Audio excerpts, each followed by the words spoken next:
Okay, તો વિદ્યાર્થીઓ આપણે આલ્કોહોલ અને ફિનોલ વિશેની સંપૂર્ણ માહિતી જોઈ.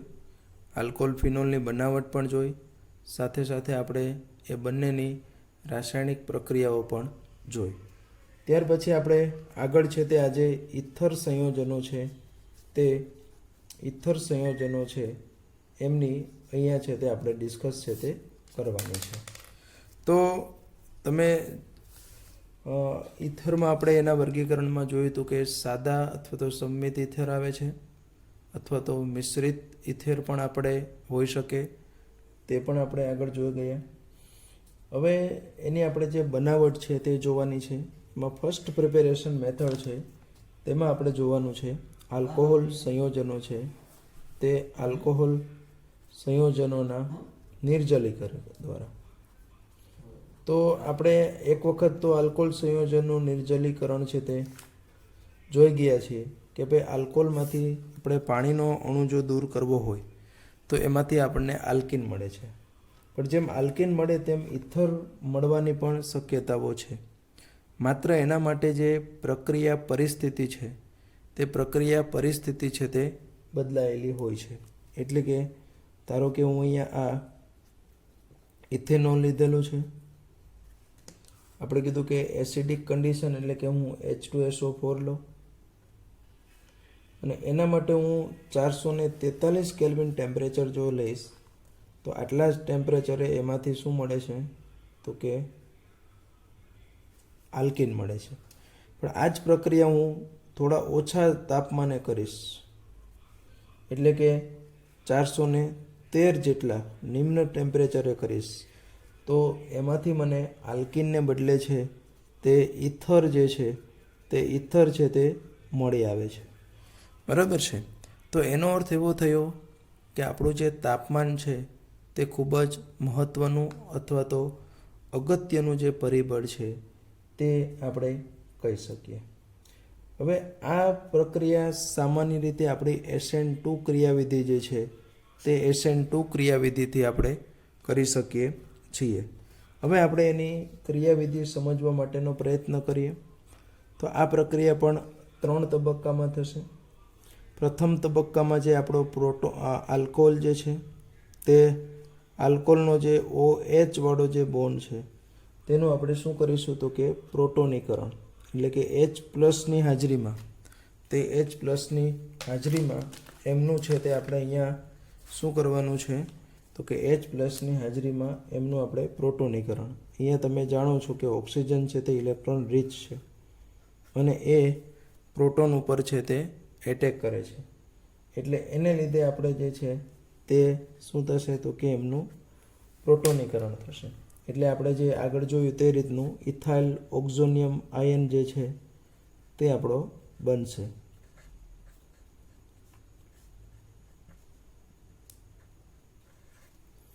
જે આપણને મળે છે તે ઇથાઇલ ઓક્ઝોનિયમ આયન. તો આપણે એનું પ્રોટોનીકરણ કરીએ છીએ. હવે બીજા આ તબક્કો તો આપણે જેમ આલ્કોહોલના નિર્જલીકરણથી આલ્કિન બનાવવાની આગળ જોયું હતું મેથડ છે તે મેથડ મુજબ જ પહેલો તબક્કો છે તેમાં તો આપણે પ્રોટોનીકરણ થાય છે. પરંતુ જે આપણો બીજો તબક્કો છે તે બીજા તબક્કો હવે બદલાઈ જશે. ત્યાં આપણો આ ઓક્ઝોનિયમ આયનમાંથી પાણીનો અણુ દૂર થઈ અને કાર્બ કેટાયન બનતો હતો. આ બધું મિક્સ ના થઈ જાય તે ખાસ જોવાનું છે આપણે. પણ અહીંયા છે તે એવું થતું નથી. અહીંયા આપણે જે બીજો આલ્કોહોલ જે છે તે આલ્કોહોલનો અણુ જે છે જે બીજો આપણો છે તે શું કરશે તો કે જે આપણું આ પ્રોટોનવાળું જે છે ઓક્ઝોનિયમ આયન તેના ઉપર આપણો જે SN2 આપણે આગળ જોઈ ગયા કે ભાઈ SN2ની અંદર છે તે પ્રક્રિયા સાયમલ્ટેનિયસલી થાય. એટલે એક બાજુ આપણું જે આ ઓક્સિજન છે તે આ આપણો જે કાર્બન હશે તે આંશિક ધન વીજભારી થશે. ઓક્સિજન આપણે કીધું કે ઓલરેડી પેલું ધરાવે છે ઇલેક્ટ્રોન છે તે, એટલે કે ઇલેક્ટ્રોન રીચ છે. એટલે એઝ એ કેન્દ્રાનુરાગી પ્રક્રિયક તરીકે તે આપણો જે ઓક્ઝોનિયમ આયનનો જે કાર્બન બન્યો છે તેના ઉપર એટેક કરે અને આપણું આ સમૂહ જે છે તે સમૂહ અહીંથી છે તે દૂર થશે. એટલે એમાંથી આપણને આવું કંઈક છે તે મળશે બીજા તબક્કાની અંદર છે તે CH3 CH2O અને H, બરાબર. એની જોડે આપણું આ CH2 CH3 જોડાશે. અહીંયા પણ તમે જુઓ કે ઓક્સિજનની 3 વેલેન્સી થઈ ગઈ એટલે એના ઉપર છે તે પ્લસ વીજભાર છે તે આપણને જોવા મળશે. હવે લાસ્ટ તબક્કાની અંદર એટલે કે ત્રીજા તબક્કામાં અહીંયા આપણો જે આ પ્રોટોનીકૃત થયેલું છે તે ઓક્સિજન જે છે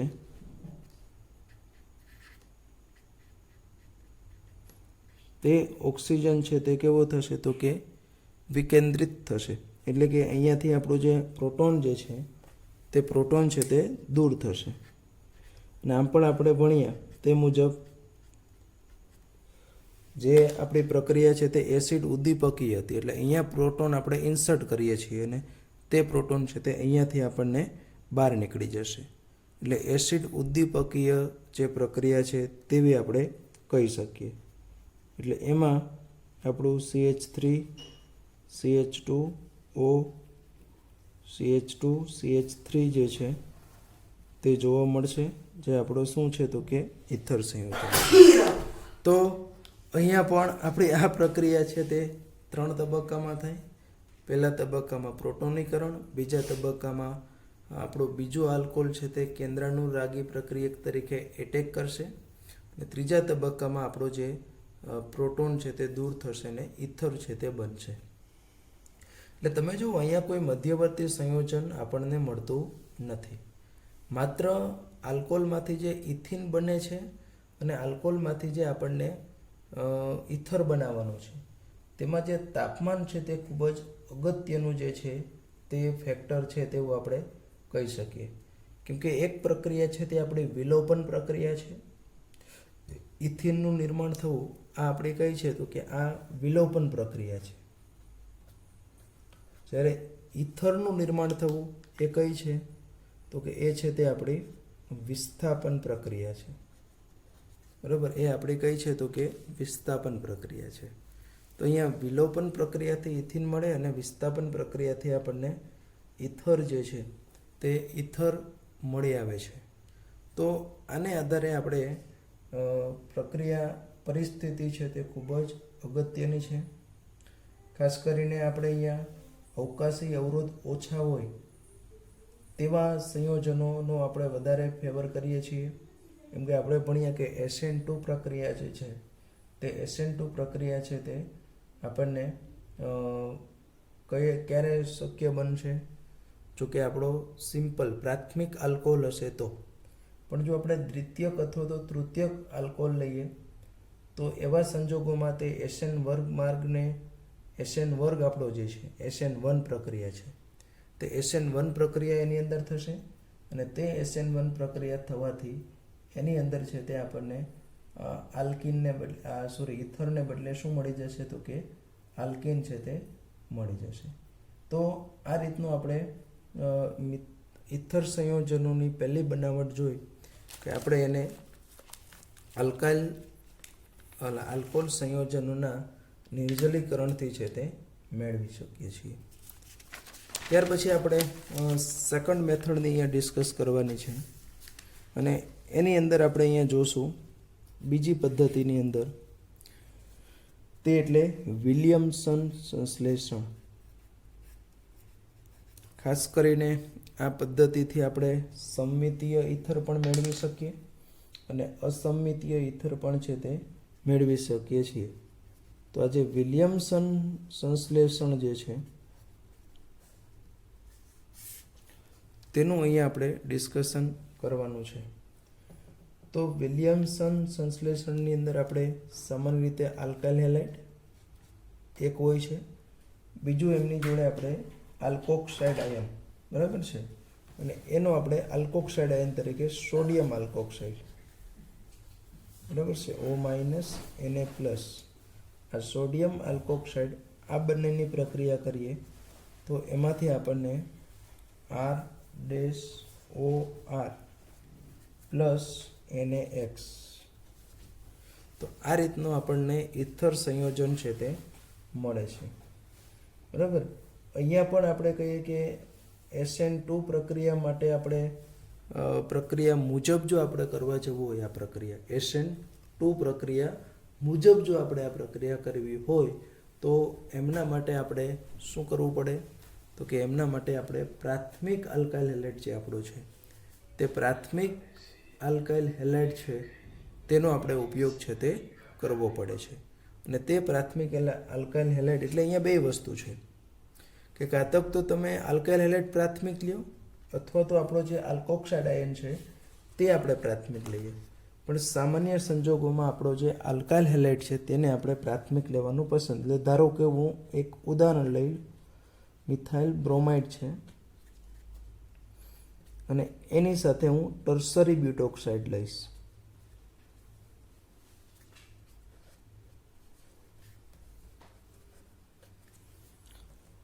તો ટર્સરી બ્યુટોક્સાઇડ આપણે લઈએ તે શું કરશે? તો કે ટર્સરી બ્યુટોક્સાઇડનો O- જે છે તે આપણા આમના ઉપર મિથાઇલ ઉપર એટેક કરશે. એને લીધે આપણો Br છે તે કેવો થશે? તો કે દૂર થશે. અને એમાંથી આપણને છે તે શું મળે?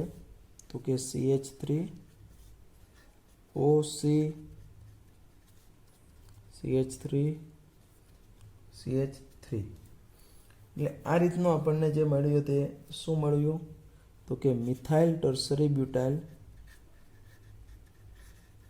મિથાઇલ તૃતીયક બ્યુટાઇલ ઇથર.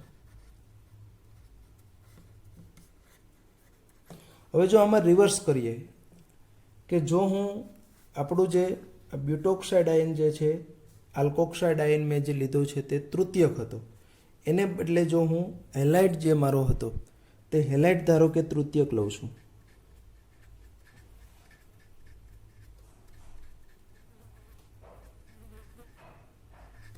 અને જે મારો સોડિયમ મિથોક્સાઇડ જે લીધો છે મિથોક્સાઇડ, જો આવું હું કરવા જઈશ તો હવે તમે જોઈ શકો કે આ છે તે બલ્કી ગ્રુપ થઈ જશે. અને બલ્કી ગ્રુપ થવાને લીધે વિસ્થાપન પ્રક્રિયા થવી કેવી બની જાય? તો કે મુશ્કેલ બની જશે. એટલે કે એવા સંજોગો એમાં વિસ્થાપન પ્રક્રિયા થવાને બદલે કેવી પ્રક્રિયા થઈ જશે? વિલોપન પ્રક્રિયા. અને વિલોપન પ્રક્રિયાની અંદર આપણો જે સોડિયમ મિથોક્સાઇડ એ પ્રબળ બેઝ તરીકે વર્તે છે અને એને લીધે આપણને ઇથર મળવાને બદલે શું મળશે? તો કે આપણને એમાંથી છે તે આલ્કિન તરીકે છે તે બ્યુટીન જે છે તે આપણને છે તે મળી આવે છે. બરાબર. એટલે આ મળ્યું તે 2-મિથાઇલ પ્રોપીન.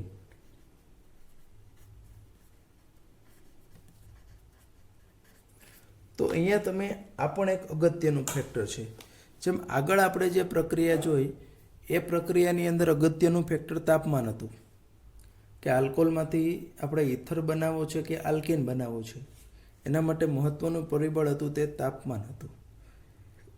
એવી જ રીતનું વિલિયમસન સંશ્લેષણ આપણું જે છે તે વિલિયમસન સંશ્લેષણની અંદર જે અગત્યનું પરિબળ છે તે એટલે જે આપણો આલ્કોક્સાઇડ આયન અને હેલાઇડ આયન કયો લેવાનો છે તે. બરાબર છે. આલ્કોક્સાઇડ આયન આપણે કયો લેવો જોઈએ અથવા તો જે આપણો હેલાઇડ આયન છે તે કયો લેવો જોઈએ? તો સામાન્ય રીતે આ બંને પ્રક્રિયામાં SN2 પથ મુજબ થતી હોવાથી આપણો જે આલ્કાઇલ હેલાઇડ છે તે સામાન્ય રીતે ઓછો અવકાશીય અવરોધ ધરાવતો હોવો જોઈએ.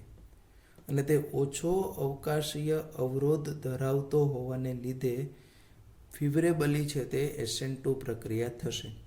પણ જો હું આલ્કાઇલ હેલાઇડ છે તે તૃતીયક લઉં અને આલ્કોક્સાઇડ આયન હું પ્રાથમિક લઈશ તો આવા સંજોગોમાં એમની અંદર છે તે વિસ્થાપન પ્રક્રિયા થવાને બદલે વિલોપન પ્રક્રિયા થાય અને આપણને ઇથર મળવાને બદલે શું મળી જશે?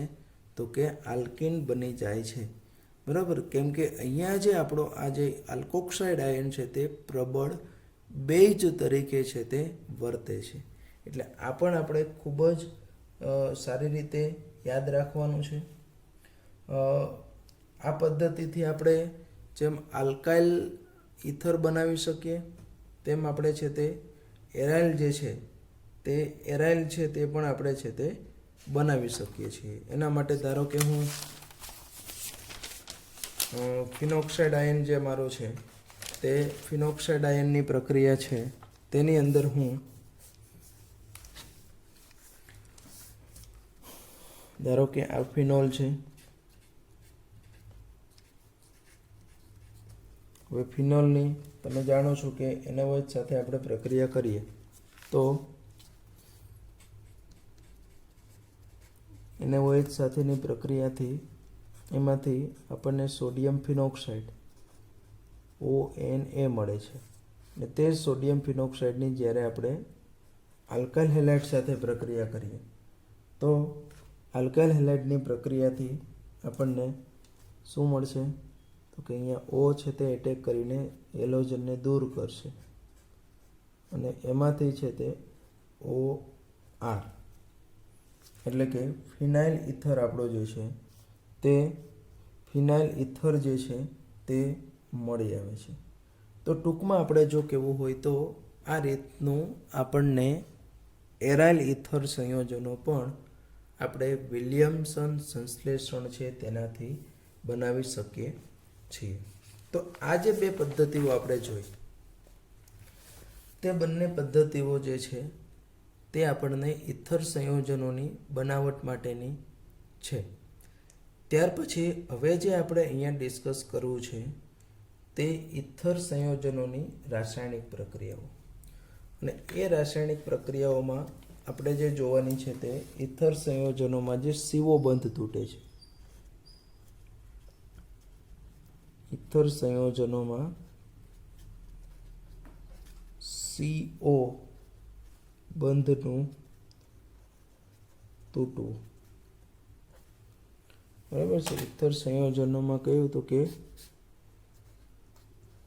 CO બંધ જે આપણો છે તે CO બંધ છે તેનું વિખંડન થાય તેની વાત કરવાની છે.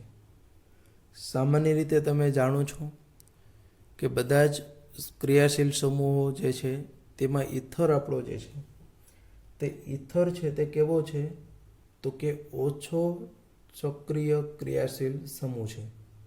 બરાબર છે. એની જે રિએક્ટિવિટી જે છે તેમની રિએક્ટિવિટી છે તે સામાન્ય રીતે કેવી છે તો કે ઓછી છે. એટલા માટે તે માત્ર ને માત્ર વધુ પ્રમાણમાં આપણે જો હાઇડ્રોજન હેલાઇડ સંયોજન લઈએ તો વધુ પ્રમાણમાં હાઇડ્રોજન હેલાઇડ સંયોજન લઈએ તો એમની હાજરીમાં જ એની પ્રક્રિયા થાય અને એમાંથી છે તે CO બંધ તૂટે છે. એટલે કે ધારો કે હું અહીંયા ROR આપણું ઇથર જે છે આપણો સમમિતીય હોય અને અસમમિતીય ઇથર પણ હોય. તો આ ઇથરની જ્યારે આપણે HX સાથે પ્રક્રિયા કરીએ તો એમાંથી એક તો આપણને અહીંયા H મળશે એટલે કે ROH એટલે આલ્કોહોલ મળે અને બીજા અહીંયા X લઈએ એટલે કે આલ્કાઇલ હેલાઇડ મળે છે. બરાબર છે. આ આલ્કોહોલ અને આલ્કાઇલ હેલાઇડ વચ્ચે જે પ્રક્રિયા થતી હતી એ જ પ્રક્રિયા છે. પણ એના કરતી આપણે જ્યારે એસિડ હેલાઇડ સાથે એની પ્રક્રિયા કરીએ છીએ આ રીતની તો એમાંથી આપણને એક આલ્કોહોલ મળશે, બીજો ભાગ આપણને છે તે શું મળશે તો કે આલ્કાઇલ હેલાઇડ મળશે. જો આપણી પાસે એરોમેટિક સંયોજન વાળું ઇથર હોય કે ધારો કે OR છે તો આવા ઇથર સંયોજનની હું HX સાથે પ્રક્રિયા કરીશ તો આમાં ફિક્સ થઈ જશે. આજે આપણું જે ઇથર જે છે તે આજે એનો બંધ છે તે આંશિક દ્વિબંધ હોય. કેમ કે ઇથર જે છે તે શું કરે કે એના રેઝોનન્સ સ્ટ્રક્ચર દર્શાવે છે અને એ રેઝોનન્સ સ્ટ્રક્ચરની અંદર આપણે જોવા જઈએ તો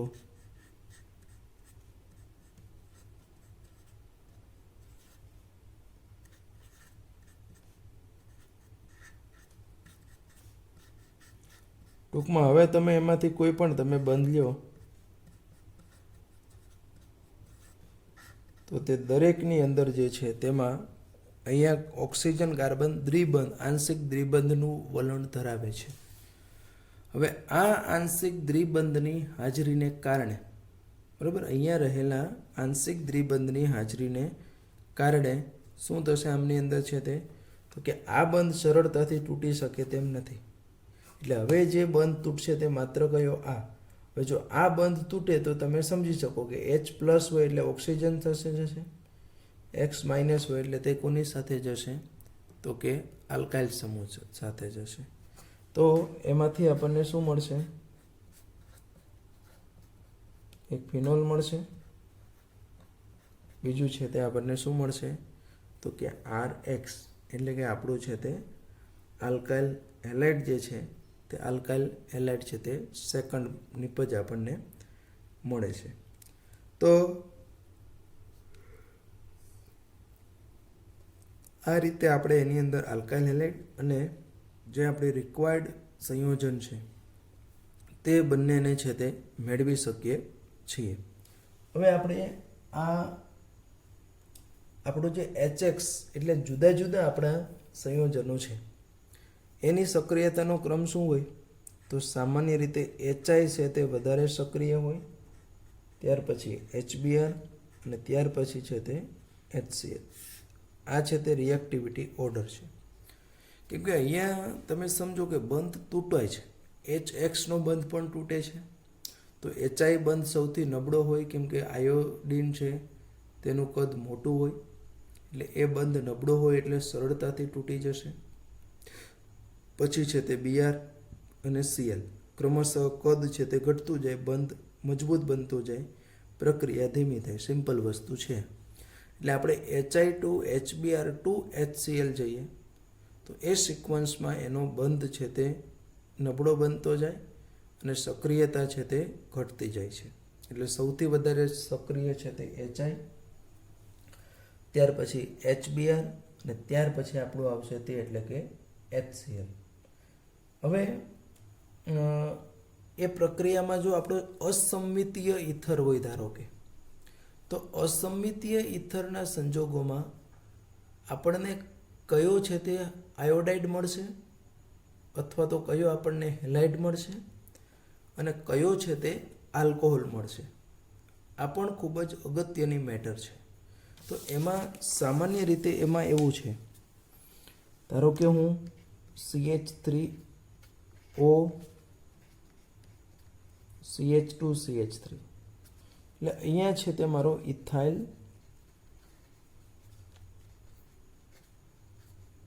મિથાઇલ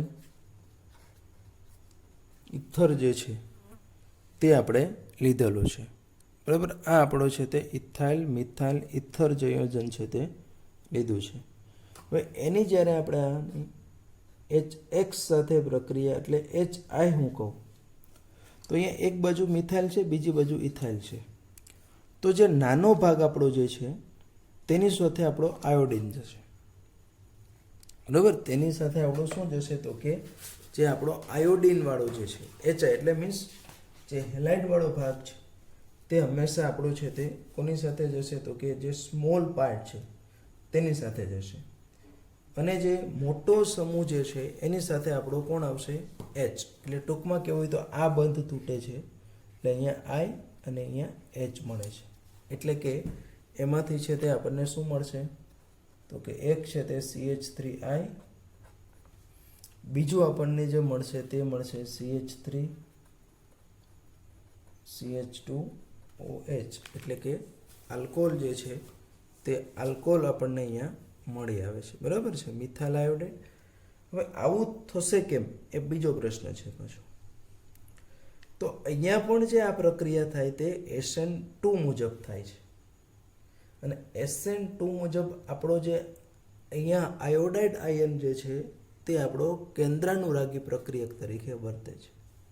અને SN2 પ્રક્રિયા મુજબ શું થાય તો કે SN2 પ્રક્રિયા મુજબ છે તે એની અંદર છે તે ખાસ કરીને જોવા જઈએ તો આપણે ભણ્યા કે જ્યાં અવકાશીય અવરોધ ઓછો હોય, લેસ સ્ટેરિકલી હિન્ડ્રન્સ પાર્ટ છે, ત્યાં આપણો પ્રિફરેબલી છે તે કેન્દ્રનું રાગી પ્રક્રિયક જાય છે.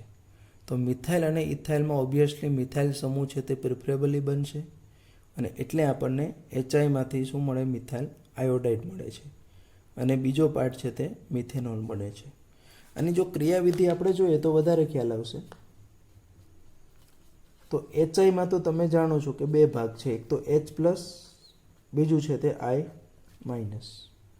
હવે આ આપણું છે તેની પ્રક્રિયા સૌ પ્રથમ તો H+ સાથે કરીએ એટલે એનું પ્રોટોનેશન થશે.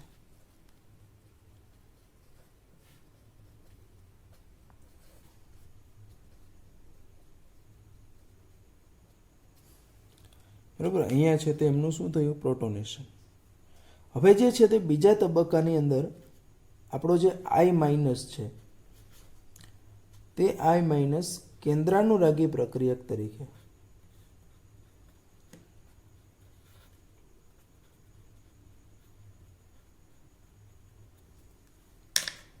I- હવે એની પાસે બે ઓપ્શન છે, એક તો આની સાથે જોડાઈ શકે અથવા તો તે આની સાથે જોડાઈ શકે.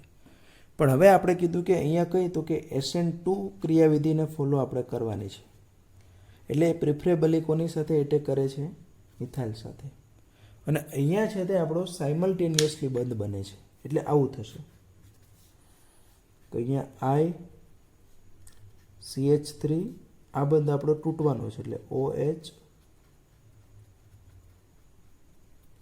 આ એક પ્રકારનું આપણું સક્રિયકૃત સંકીર્ણ આપણે જેને કહીએ છીએ એક્ટિવેટેડ કોમ્પ્લેક્સ છે તે બને છે કે જેમાં કાર્બન અને I વચ્ચે આંશિક બંધ બનેલો છે અને કાર્બન અને ઓક્સિજન વચ્ચેનો અહીંયા છે તે આંશિક બંધ છે તે તૂટેલો છે. તો તે મુજબ હવે આપણને એમાંથી સીધું જ શું મળશે તો કે CH3I પ્લસ CH3 CH2OH. હવે અહીંયા પાછું આવું પણ થાય, આની જો તમારે વધારે પડતા HI સાથે પ્રક્રિયા આમની કરો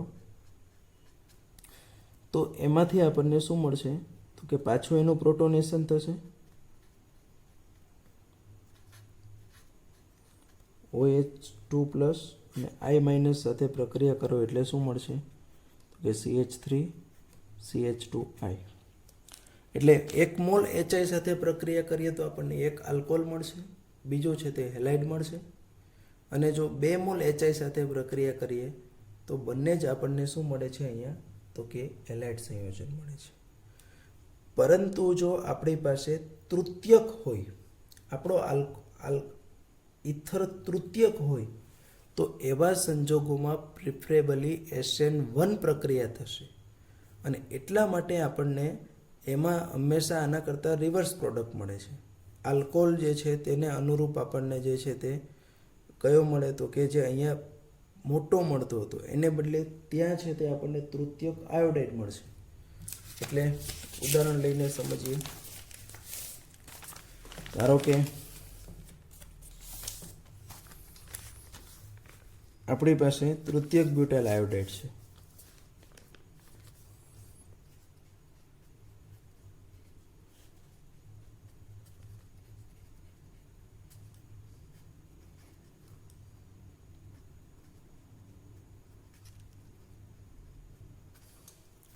ઇથાઇલ તૃતીયક બ્યુટાઇલ જે આપણો જે છે એની પ્રક્રિયા હવે મેં કીધું તે મુજબ જો આપણે HI સાથે કરીએ તો એમાં હંમેશા છે તે આપણને આમને અનુરૂપ છે. અહીંયા આપણો છે તે બને તે બ્રેક તૂટે તો શું બનશે તો કે કાર્બ કેટાઇન બને અને તૃતીયક કાર્બ કેટાઇન હંમેશા સ્થાયી હોય એટલે આપણો I- છે તે પ્રિફરેબલી એના ઉપર એટેક કરે છે. એટલે આવા સંજોગોમાં આપણને જે મોટું છે તેને અનુરૂપ આયોડાઇડ મળે છે અને જે નાનો પાર્ટ છે એને અનુરૂપ છે તે શું મળે છે તો કે આલ્કોહોલ મળે છે. તો ટૂંકમાં અહીંયા એવું થયું 3-4 વસ્તુ અહીંયા જોવાની છે. સીવો બંધ તૂટે છે એમાં એક તો આપણી પાસે કીધું કે જો એરોમેટિક ઇથર હોય તો એમાં હંમેશા બેન્ઝીન રિંગ અને ઓક્સિજન બંધ તૂટતો નથી એટલે એને અનુરૂપ હંમેશા આપણને ફિનોલ મળે છે. આ પહેલી વસ્તુ તે હું લખતો જાઉં છું જોડે જોડે છે તે પહેલી વસ્તુ આપણે કીધી. તો એની અંદર આપણે કહીએ કે ધારો કે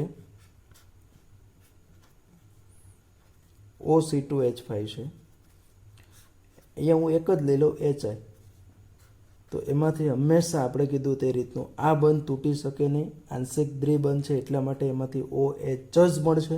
અહીંયા ગમે તે હોય, બરાબર, જે કાંઈ આપણું હોય એરાઇલ ગ્રુપ, એ એરાઇલ ગ્રુપને અનુરૂપ હંમેશા આપણને શું મળશે, તો કે આયોડાઇડ સંયોજન જ મળશે. આ પહેલી વસ્તુ છે.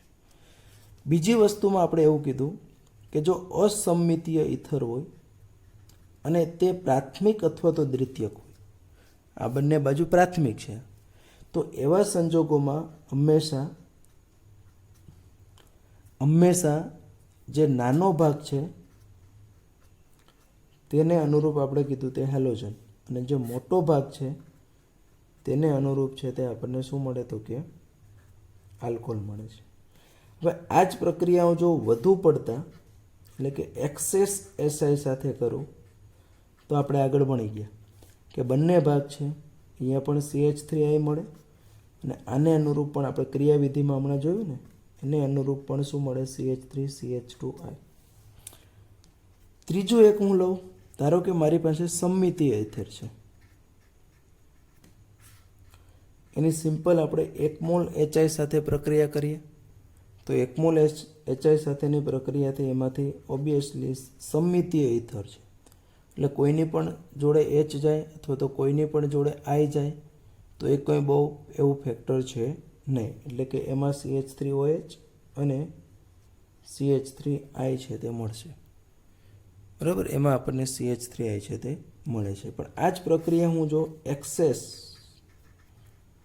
આ બધા જો MCQમાં પૂછાતું હોય એવી રીતનું વધુ પડતા HI સાથે જો હું એની પ્રક્રિયા કરીશ તો એવા સંજોગોમાં મને મિથેનોલ નહીં મળે, પણ બંને શું મળશે, આગળ આપણે સમજાવ્યું તે મુજબ આ પાછો જે મિથેનોલ છે તેની જોડે HIની પ્રક્રિયા થશે, મિથેનોલનું પ્રોટોનેશન થાય અને આપણો I- છે તે મિથાઇલ આયોડાઇડમાં રૂપાંતરિત થશે. ત્રીજી વસ્તુ જોઈએ.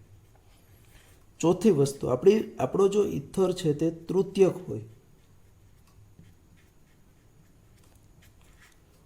આ બધામાં આપણે જે જોઈ આ બંનેમાં શું આવે તો કે SN2 થાય છે, પણ જો આપણો ઇથર છે તે તૃતીયક હોય તો એવા સંજોગોમાં આપણને SN1 પ્રક્રિયા થાય HI સાથેની, બરાબર. એવા સંજોગોમાં કઈ થશે તો કે SN1 પ્રક્રિયા થશે, અને તે SN1 પ્રક્રિયા થતી હોવાથી એની અંદર છે તે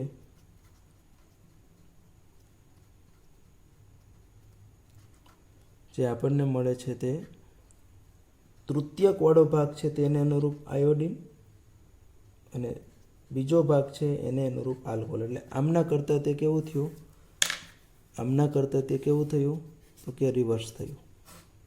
એટલે જે કાંઈ આપણે સમજવાનું છે તે આ 4 ઉદાહરણોમાં બધું જ આવી ગયું છે, બરાબર. આ 4 ઉદાહરણ જો તમે બરાબર સમજી લ્યો, ઇથરની અંદર આટલી જ અગત્યની વસ્તુ છે. એક વસ્તુ બહુ સરળ છે, પણ એક વિલિયમસન સંશ્લેષણ આપણે જે જોયું તે વિલિયમસન સંશ્લેષણની અંદર જેમ આપણને સમજાવ્યું છે તે મુજબ એમાં આપણું શું ધ્યાન રાખવા જેવું છે તો કે એની અંદર આપણે તકેદારીપૂર્વક આપણું એ છે કે એ સંશ્લેષણની અંદર આપણે ખાસ કરીને જે આપણો આલ્કોહોલ છે તે મીન્સ આલ્કોક્સાઇડ છે તે તૃતીયક, હેલાઇડ છે તે પ્રાથમિક લેવાનું, એક એ અગત્યની વસ્તુ જોઈ. બીજું અહીંયા આપણે અગત્યની વસ્તુમાં શું જોયું તો કે આમાં હંમેશા આપણને ફિનોલ જ મળશે, આમાં હંમેશા નાનો ભાગ છે તે આયોડાઇડ, મોટો ભાગ છે તે આલ્કોહોલ. એક્સેસ લઈએ તો બંને આયોડાઇડ મળશે. અને તૃતીયક જો ઇથર હોય તો એવા સંજોગોમાં આપણને હંમેશા SN1 પ્રક્રિયા થાય છે, કેમ કે વધારે સ્થાયી કાર્બ કેટાઇન બને તૃતીયક, એટલે એને અનુરૂપ એપ છે એને અનુરૂપ આપણને I- જશે. બીજો પાર્ટ છે એને અનુરૂપ આપણને શું મળશે તો કે એમને અનુરૂપ છે તે આલ્કોહોલ છે તે મળશે. તો અહીંયા આપણે ઇથર છે તેની પણ અહીંયા વાત કરી, અને એમ કરીને આપણું આલ્કોહોલ ફિનોલ ઇથર અત્યારના લેવલ મુજબ, અત્યારની પરિસ્થિતિ મુજબ આપણે આ જે ચેપ્ટર છે તેને શું કરીએ છીએ, અહીંયા પૂરું છે તે કરીએ છીએ. ખાસ આ ઉદાહરણો છે તે જોજો બરાબર.